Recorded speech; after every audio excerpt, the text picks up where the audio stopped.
chismosito kayo.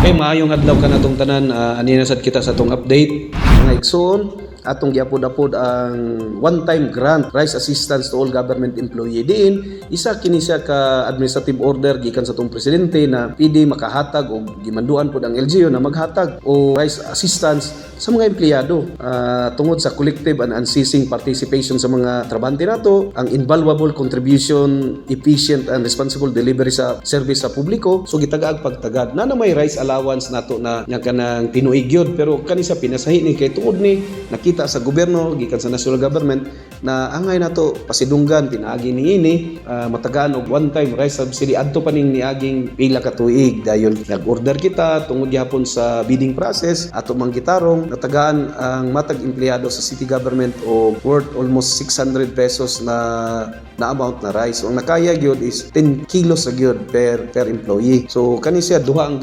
tabangan niini makamitigate ni sa effect sa current socio-economic challenges sa respective household kay at least additional pod ni na makaginawa pod ang matag pamilya. Dayon twofold ang ato ang giigo nini kay ang result nini is better economic opportunity sa agriculture sector pod ug atong sa mga empleyado pod. Gawas na makabenepisyo ang atong mga public servant nini directly, maka-boost ni sa economic production ug help ang atong mga local Filipino farmers pod labi na sa rice farmers. So mga igsoon, kini gasa ni dili ni kwarta sa mayor, dili ni kwarta sa vice mayor sa mga konsehalis, instrumento lang yun ang mayor. Usa ako magpasalamat ko personally sa atong mga members sa Bids and Awards Committee headed by Attorney Julius Barroso ug ang atong City Administrator na si Attorney Ann Bergado kay sila gid ani ang nangusog gani nakalimot na kay kuani tungod sa kadugay na ila lang kong gi-remind ila ding amo ding gidaritso og schedule karong adlaw gahapon pa ko November 4 kay balo na naabot na ang kaning mga bugas so wala man tay kabutangan tungod sa kadaghan.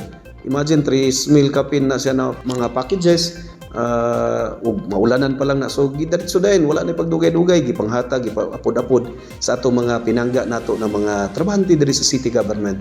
Ginaoton ta ko na dako ni katabang sa atong mga empleyado sa city government.